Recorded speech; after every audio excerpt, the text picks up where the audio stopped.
अगर आपको बॉलीवुड की अंधाधुन टाइप की मूवीज पसंद है तो ये मूवी भी आपको पसंद आएगी। अंधाधुन एक नए से कैटेगरी में थी जो थी डार्क क्राइम थ्रिलर। इस टाइप की मूवीज में कैरेक्टर्स बहुत ही डार्क होते हैं। जब इनके साथ कुछ गलत होता है तो आप जस्टिफाई कर लेते हैं कि ऐसा होना ही चाहिए था। आज की हमारी Korean movie beast that cling to the straw, और इसका और एक नाम है जो है beast clawing at the straws. ये 2020 की क्राइम थ्रिलर मिस्ट्री मूवी है। डायरेक्शन और राइटिंग अंधाधुन की तरह ही लगती है, और अगर आपको वो पसंद आई होगी तो ये भी जरूर पसंद आएगी। मूवी के लास्ट में एक अच्छा सा मैसेज भी है, तो वो भी हम देखेंगे। तो चलिए शुरू करते हैं। मूवी स्टार्ट होती है और हमारा एक कैरेक्टर जिसका नाम होता है जंग, ये हमें दिखता है। ये एक लॉकर के शॉप में काम करता है। अब देर हो चुकी है और ये शॉप अब बंद करने वाला है। तब उसे दिखता है कि एक आदमी उसका बैग लेने के लिए आया ही नहीं। ये जब इस बैग को ओपन करता है तो यहाँ बहुत सारे पैसे होते हैं। यहाँ काम करने वाला और एक लड़का होता है जिसे वो बहाना कहकर ये बैग स्टोरेज में रख देता है। सही से छुपा कर अपने घर आ जाता है। इसके घर पर इसकी मदर और वाइफ होती है। इसकी बेटी हायर एजुकेशन के लिए एक अच्छी सी यूनिवर्सिटी में चली गई होती है। जब ये घर आता है तो देखता है कि वाइफ इसके मदर की टॉयलेट साफ कर रही होती है। इसकी मदर बहुत ही स्ट्रिक्ट टाइप का कैरेक्टर है। ये बहुत ही बुरी है पर अभी भी इसे सब कुछ समझ में आता है, तो उसके इशारे पर सबको नचाती है। जब जंग घर पर आता है तो जंग को कहती है तुम्हें वो जॉब छोड़ देना चाहिए। इनके पहले दुकान हुआ करती थी पर दुकान पर अब कोई भी नजर नहीं रखता। मदर कहती है कि फादर ने कितने एफर्ट्स लिए थे सब कस्टमर्स पाने के लिए, अब तुम्हें दुकान चलानी चाहिए। जब यंग वाइफ के पास आता है तो वाइफ कहती है कि हमारी बेटी अब 1 साल का गैप लेने वाली है। उसके एजुकेशन की फीस उसके पास नहीं है और ये भी इसे प्रोवाइड नहीं कर सकते, इसलिए 1 साल अब वो काम करेगी और इसके बाद फिर से एजुकेशन करेगी। यंग की वाइफ भी मेहनत होती है। ये भी एयरपोर्ट पर साफ सफाई का काम करती है। इसके बाद हमारा और एक मेन कैरेक्टर इंट्रोड्यूस होता है जिसका नाम होता है तेयंग। तेयंग एयरपोर्ट पर काम करता है। वहाँ पर उसका काम लोगों के पासपोर्ट अप्रूव करना होता है। रात में एक गैंग के पास तेयंग आता है। इनसे इससे बहुत सारे पैसे लिए थे और वो पे नहीं कर पा रहा। जो सब पैसे इसने लिए थे तो उसकी गर्लफ्रेंड इसे चुरा कर ले गई है। इसे गर्लफ्रेंड का नाम यूनी होता है। यह एक बड़ा खतरनाक गुंडा होता है और उसका राइट हैंड भी उसके साथ बैठा हुआ होता है। ये गुंडा तेयंग को कहता है कि तुम्हें जल्द से जल्द मुझे पे करना है। अगर तुम पे नहीं करोगे तो मेरे आदमी को ह्यूमन इंटेस्टाइन खाना बहुत पसंद है। अपने बॉस को समझाने की कोशिश करता है कि यूनी उसे भी दगा देकर भाग गई है, पर उसका बॉस समझने वाला नहीं। उसे जल्द से जल्द उसके पैसे चाहिए। मूवी में बहुत सारे कैरेक्टर हैं, पर आप जरा कंफ्यूज मत हुए। इनकी जो स्टोरीज है ये परफेक्ट सेंस करती है और आपको सब समझ में आ जाएगा। इसके बाद हमारा और एक कैरेक्टर जिसका नाम होता है मीरान, ये इंट्रोड्यूस होता है। ये एक बार में प्रोस्टिट्यूशन का काम करती है। इस बार में एक दिन जीनते आता है। इसे कोई भी लड़की पसंद नहीं आ रही होती। मीरान जब इसके पास जाती है तो इसे वो पसंद कर लेता है। जीनते एक्चुअल में चाइना से आया हुआ होता है। मीरान फिर काम कर कर घर आती है। थोड़ी देर में उसका हस्बैंड आता है। उसके पास जब आता है तो इससे वो डर जाती है क्योंकि हर रात ये इसे बहुत मारता है। एक्चुअल में मीरान और उसके हस्बैंड ने एक लोन लिया था। फर्जी स्कीम्स के चक्कर में आकर ये सब पैसे उन्होंने इन स्कीम्स पर लगा दिए। इसके बाद इसका पति मीरान को ही ब्लेम करता है। इसके बाद हमें फिर से तेयंग दिखता है। तेयंग वही है जो एयरपोर्ट पर काम करता है। तेयंग को उसके एक फ्रेंड का कॉल आया हुआ होता है और वो इस कंट्री में आने वाला है। तेयंग अपने कजन से मिलने के लिए आया हुआ होता है। इसका कजन भी एक बार में काम करता है। इसके कजन को पता चल जाता है कि तेयंग को अब कुछ काम होगा, इसी वजह से ये आया हुआ है। ये खाना वगैरह खाते इधर उधर की बातें करते हैं। फिर तेयंग असली बात करने के लिए स्टार्ट कर देता है। ये कहता है कि मेरा एक फ्रेंड आने वाला है जिसने बड़ा सा स्कैम किया था।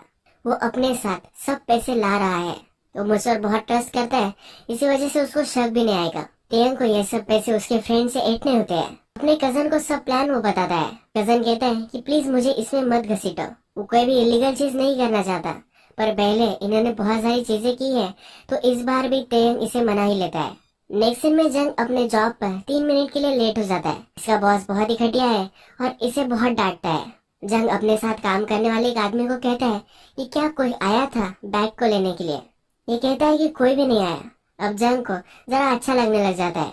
नेक्स्ट सीन में हम देखते हैं कि मीरान और जिंदे दोनों एक दूसरे के साथ इंटीमेट हो चुके हैं। जिंदे को मीरान पसंद आने लग गई है। उसे कहता है क्या तुम्हें वो जॉब करने की कोई जरूरत है। मीरान जब उठती है तब उसके पीठ पर बहुत सारे मार खाने के मार्क्स होते हैं। जिंदे उसे पूछता है क्या तुम्हारे हस्बैंड ने ये किया है, तुम्हें उसे छोड़ देना चाहिए। मीरान कहती को इस रिलेशनशिप में स्टक है। जिंदे बोलता है कि मेरे मदर को भी मेरे फादर मारते थे, मेरी मदर भी मार खाती थी, मैं उन्हें प्रोटेक्ट करने की कोशिश करता था पर वो मुझे रोक लेती थी। आदत एक बुरी चीज है, क्या तुम भी इसी तरीके से मार खाने की आदत बनाना चाहती हो? इसके बाद ये सीन यही खत्म हो जाता है। नेक्स्ट सीन में हम देखते हैं कि जंग की वाइफ हॉस्पिटल में है। जंग की वाइफ जंग की मदर को लेकर सीढ़ियों से जा रही थी। मदर को लगा कि उसे सीढ़ियों से गिरा देगी, इसलिए जंग की वाइफ को ही उसे ढकेल दिया। इसी वजह से इसे फ्रैक्चर आया है और ये हॉस्पिटल में है। जंग घर पर आता है और अपनी मदर से बात करता है और उसकी मदर सुनने वालों में से नहीं होती। नेक्स्ट सीन में हम देखते हैं कि तेंग अब अपने फ्रेंड को लेने के लिए एयरपोर्ट पर आया हुआ है। वो बहुत वेट करता है और उसका फ्रेंड आता ही नहीं। थोड़ी देर में वहाँ उसकी गाड़ी के पास एक डिटेक्टिव आ जाता है। वो तेंग के फ्रेंड का नाम लेता है और कहता है कि उसने एक बड़ा सा स्कैम किया था, इसी वजह से वो उसे ढूंढ रहा है। तेंग को पूछ रहा होता है क्या वो उसे जानता है। तेंग कहता है कि नहीं, ऐसे किसी भी नाम के आदमी को मैं नहीं जानता। पर इस डिटेक्टिव के पास जब ये स्कूल में थे इस क्लास के सब रिकॉर्ड्स होते हैं। जबरदस्ती ये डिटेक्टिव तेयंग को खाना खाने के लिए लेकर आता है। तेयंग को उसके फ्रेंड की फोटो दिखाता है और तेयंग भी अब मान लेता है कि उसे पहचानता है। ये डिटेक्टिव कहता है कि मैंने उसके सब कॉल रिकॉर्ड्स वगैरह भी निकाले थे पर उसमें तुम्हारा नंबर नहीं है। वो एक डमी फोन यूज कर रहा होगा, यानी कि पूरा शक तेयंग पर ही उसका है। तेयंग ने अपने फ्रेंड के साथ बात करने के सब कॉल रिकॉर्ड्स मिटा दिए होते। तेयंग भी कॉन्फिडेंटली कहता है कि देख लो कोई भी रिकॉर्ड नहीं है। इसके बाद डिटेक्टिव को कॉल आ जाता है और वहाँ से चला जाता है। बहुत ही एक्सपेंसिव जगह तेयंग को उसने लाया हुआ होता है और तेयंग को ये सब बिल पे करना पड़ता है। हमें फिर से जंग दिखता है। वाइफ हॉस्पिटल में है, इसी वजह से आज काम को लेट हो चुका है। अपने बॉस को जब वो कॉल करता है तो उसका बॉस कहता है कि अब तुम्हें आने की कोई भी जरूरत नहीं है। उसे वो फायर कर देता है। नेक्स्ट सीन में हमें मीरान दिखती है। उसके हस्बैंड की हेल्थ पॉलिसी वो देख रही होती है। अगर उसका हस्बैंड एक्सीडेंट से मर जाता है तो उसे $500,000 मिलने वाले होते हैं। इसके बारे में अब वो जिंटे से बात करती है। जिंटे से मिलकर वो अपने हस्बैंड को मारने का प्लान बनाती है। मीरान कहती है कि रात में मेरा हस्बैंड बहुत ही ड्रिंक करता है और 2-3 बजे बाहर से बाहर आता है। जब मीरान का हस्बैंड बाहर आएगा तब जिंटे उसे गाड़ी से उड़ाने वाला होता है। जिंटे भी इसके लिए मान जाता है और एक आदमी को उड़ा देता है। वो आगे जाता है और मीरान को कॉल करता है कि सब कुछ ठीक रहा है। अब वो एक माउंटेन पर जा रहा होता है। मीरान कहती है कि तुम वहाँ क्यों जा रहे हो। जिंटे कहता है कि वहाँ एक कॉम्प्लिकेशन हो गया था, उसकी बॉडी में वही नहीं रख सकता था। वो जाकर माउंटेन पर एक बॉडी गाड़ने वाला है। मीरान अब डिस्टर्ब हो जाती है। उसका हस्बैंड अगर गायब हो गया तब उसे पैसे नहीं मिलेंगे, अगर मिले भी तो 5 साल बाद मिलेंगे। वो इतना सारा वेट नहीं कर सकती। अब वो निराश होकर बैठी हुई होती है तो थोड़ी देर में उसका हस्बैंड आ जाता है। जिंटे ने किसी और ही आदमी को मार दिया था। अब नेक्स्ट सीन में हमें तेयंग दिखता है। तेयंग के कजन के पास गैंगस्टर आया हुआ होता है। तेयंग अपने फ्रेंड को ऐंठने वाला था, सब पैसे उससे लेने वाला था। ये सब गैंगस्टर को पता चल चुका है। तेयंग से भी ये सब प्लान बुलवा लेता है। अब इसे भी इन पैसों में से कट चाहिए। गैंगस्टर जाने के बाद तेयंग का कजन बहुत ही वरी करने लग जाता है। तेयंग कहता है वरी मत करो, जो भी सब चीजें होती है इसके पीछे कुछ रीजन होता है। तेयंग फिर उसे एक स्टोरी सुनाता है। वो कहता है कि तुम्हें पता है क्यों मैं सिगरेट पीता हूँ? इस सिगरेट का नाम लकी स्ट्राइक होता है। ये कहता है कि मेरे फ्रेंड के साथ एक लॉन्ग ट्रिप के लिए मैं जा रहा था। हम रोड पर पेट्रोल भरने के लिए रुके थे। मुझे सिगरेट बाय करनी थी। मैं सिगरेट बाय करने के लिए गया और एक बड़ी सी ट्रक आई और मेरी गाड़ी को उसने ठोक दिया। अगर मुझे सिगरेट पीने की आदत नहीं होती तो मैं अभी जिंदा नहीं होता। तेयंग अपनी बुरी चीजों का भी इसी तरीके से जस्टिफिकेशन करता है। इस स्टोरी को आप याद रखें, मूवी के लास्ट में आपको काम आएगी। मीरान फिर से जिंटे से मिलती है। वो कहती है उनका प्लान अब अनसक्सेसफुल हो चुका है, उसे फिर से जॉब करना पड़ेगा। वो जिंटे को कह रही होती है कि वो चाइना चला जाए, वो वहाँ सेफ रहेगा। जिंटे ने उस आदमी को मारा तो मर्डर करने के बाद उसे बहुत ही बुरा लग रहा है। नेक्स्ट सीन में हमें यंग दिखता है। यंग का जॉब चला गया है तो पैसों का क्या, ये उसे सवाल आता है। वो जल्दी से उसके जॉब के यहाँ आ जाता है और पैसों के बैग लेकर बाहर निकलता है। लेकर जब यहाँ से जा रहा होता है तो वहाँ पुलिस डिटेक्टिव्स आ जाते हैं। जॉन ने पैसे रख कर गया था, उसकी जांच वो कर रहे हैं। यंग उसे नहीं जानता, ये कहकर वहाँ से जा रहा होता है। तो वहाँ उसका बॉस भी आ जाता है। जब बॉस इसकी बैग देखता है तो पूछता है कि इसमें क्या है। यंग कहता है कि मेरा सब सामान है, बुक्स वगैरह मैं यहाँ से लेकर जा रहा हूँ। बॉस कहता है कि मुझे देखना है, यहाँ पर पुलिस भी होते हैं जो जा रहे होते हैं। पुलिस जब तक वहाँ से चले नहीं जाते तब तक यंग अपने बॉस से बात करता रहता है, उसे टालता रहता है। जब पुलिस यहाँ से चले जाते हैं तो जंग अपने बॉस को कहता है कि देखो मैं पहले तुम्हारे लिए काम करता था, तुम मुझे तंग करते थे पर फिर भी ये मैं सब सहन कर लेता था। तुम अब मेरे बॉस नहीं हो, तुम्हारे साथ मैं बहुत गलत चीजें कर सकता हूँ। उसे धमकी देकर वहाँ से चला जाता है।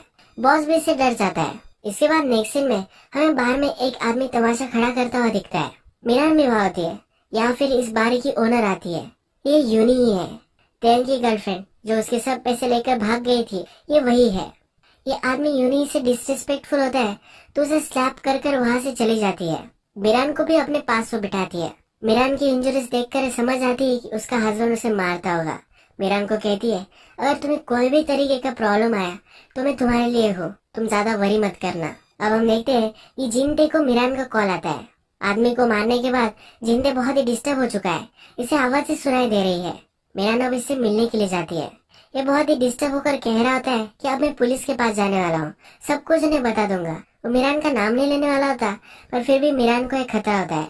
मिरान कहती है कि जिस आदमी को तुमने गाड़ा है उसकी जाकर हम शांति कर गए थे, तुम्हें जरा अच्छा लगेगा। ये फिर माउंटेन में पहुंचते हैं और वहाँ सब कुछ जो सेरेमनी वगैरह करते हैं। जिनते को अभी भी सब गलत लग रहा होता है। ये फिर से मिरान से कहता है या वो डायरेक्टली पुलिस के पास ही जाने वाला है। ये आगे चलने लग जाता है और मिरान बहुत ही डर जाती है। ये गाड़ी स्टार्ट करती है और गाड़ी से जिंते को उड़ा देती है। उड़ाते वक्त इसका भी एक्सीडेंट हो चुका होता है। फिर यूनी को कॉल लगाती है। यूनी को उसके हस्बैंड का जो इंश्योरेंस था इसके बारे में, जो सब सिचुएशन हुई थी, इन सब के बारे में बता देती है। यूनी कहती है तो डरने की कोई भी जरूरत नहीं है, मैं सब कुछ ठीक कर दूंगी। कार को वगैरह वो स्क्रैप कर देती है। इसके बाद उसे एक स्विमिंग पूल पर लेकर आती है। यूनी की बॉडी पर शार्क का टैटू होता है। इस टैटू की स्टोरी वो उसे बताती है।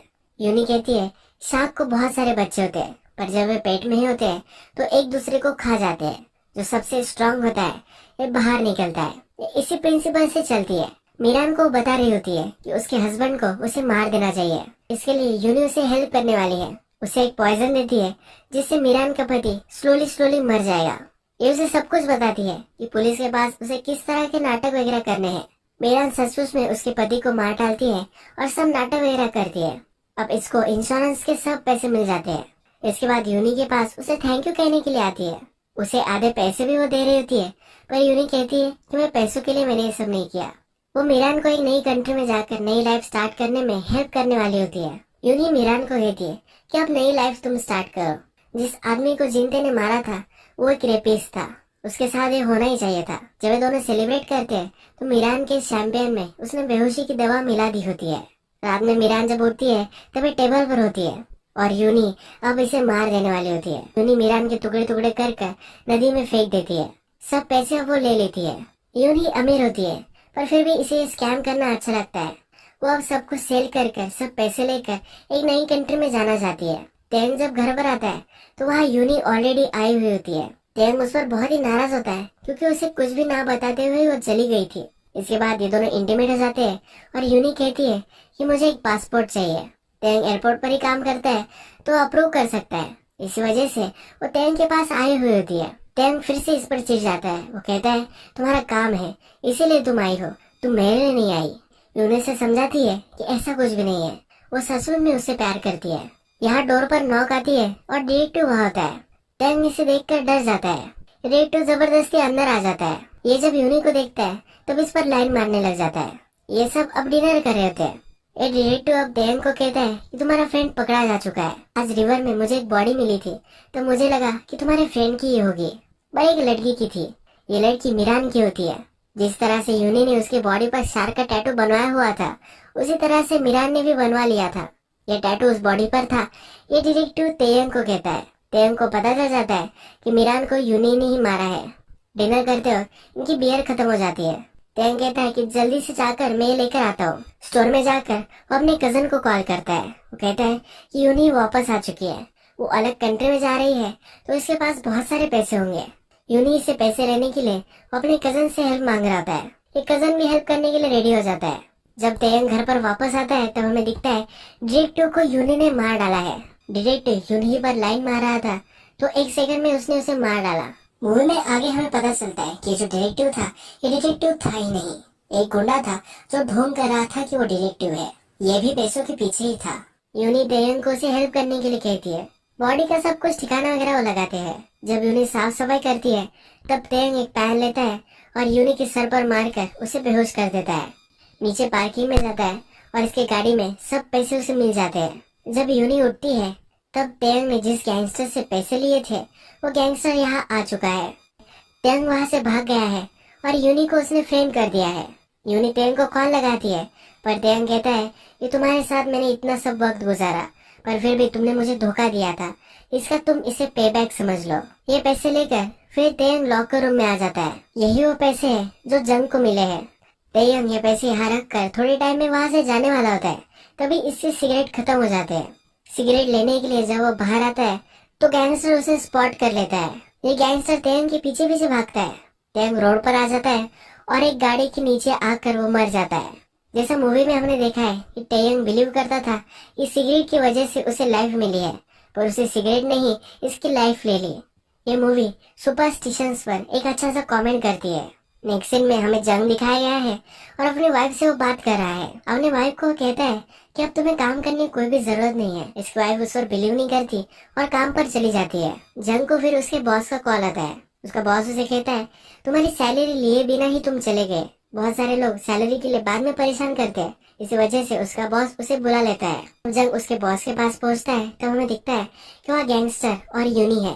ये दोनों पैसों को ढूंढ रहे हैं। उन्होंने फिगर आउट कर लिया है कि ये पैसे जंग के पास ही है। जब वे जंग को बैग के बारे में पूछते हैं तो जंग कहता है कि वो बैग मेरी वाइफ ने मुझे दी थी। जंग वहाँ अनकंफर्टेबल हो जाता है और वहाँ से निकल जाता है।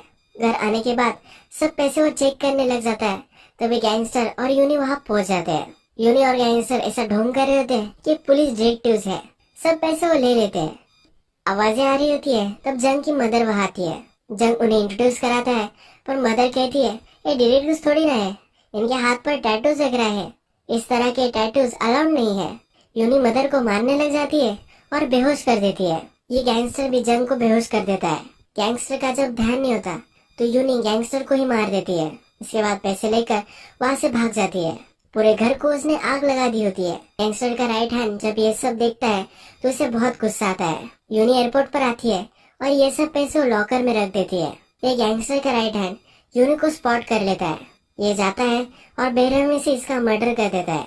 यूनी समझती थी कि वो एक शार्क है, सबको मारकर बचकर वहाँ से निकल सकती है, पर अब उसका ही शिकार हो चुका है। फिर से हम अपने आप को क्या समझते हैं और क्या होता है, इस पर और एक कॉमेंट्री मूवी करती है। इसके बाद हम देखते हैं घर जब जल रहा था तो जंग फिर से होश में आ गया था। अपनी मदर को लेकर वो बाहर आ जाता है। उसका घर भी जल गया है और पैसे भी चले गए हैं। वो रोने लग जाता है। उसकी मदर फिर उसे कहती है कि रो मत, तुम अभी भी जिंदा हो, यही इम्पोर्टेंट है। अगर मूवी में देखे तो बहुत सारे कैरेक्टर्स मर चुके हैं। ये उसे समझाती है कि तुम्हारे फादर जब वॉर से वापस आए थे तो हमारे पास कुछ भी नहीं था और तुम्हारे फादर मेहनती थे। उन्होंने शॉप खड़ी की और इसके बाद अच्छे से बिजनेस चलाया। जब तक तुम्हारे पास हाथ पैर है और तुम मेहनत कर सकते हो तब तक कोई भी तुम्हें प्रॉब्लम नहीं आएगी। जिंदगी में लालच एक बुरी चीज है। जिंदगी में लालच एक बुरी चीज है और ये हमेशा डुबा कर ही जाती है। मूवी में सब लोगों ने लालच किया है और उन्हें मरना पड़ा है। सब ने लाइफ में शॉर्टकट लेने का ट्राई किया और सब लोग फंस गए। मूवी में सबसे हेल्पलेस कैरेक्टर मीरान का ही था। उसका पति उसे मारता था पर रिवेंज लेने के लिए उसने अपने पति को भी मार डाला। जिनते पुलिस को कुछ भी बताया ना, इसीलिए उसने जिनते को भी मार डाला। वो मीरान का नाम नहीं लेने वाला था पर फिर भी वो क्रूअल बन चुकी थी। जिस तरीके से उसका हस्बैंड क्रूअल था वही वो बन चुकी थी। इसी वजह से उसे भी प्राइस पे करनी पड़ी। अब मूवी के लास्ट में हम देखते हैं कि जंग की वाइफ एयरपोर्ट पर काम कर रही है। वहाँ पर जब वो साफ सफाई कर रही होती है तो लॉकर खुल जाता है। अंदर जब वो देखती है तो यूनी ने जो सब पैसे छुपाए थे ये सब उसे मिल जाते हैं। ये लेकर तुरंत वहाँ से जा रही है, ये हमें दिखता है। यही इस मूवी की थोड़ी सी अटपटी, थोड़ी सी हैप्पी एंडिंग हो जाती है।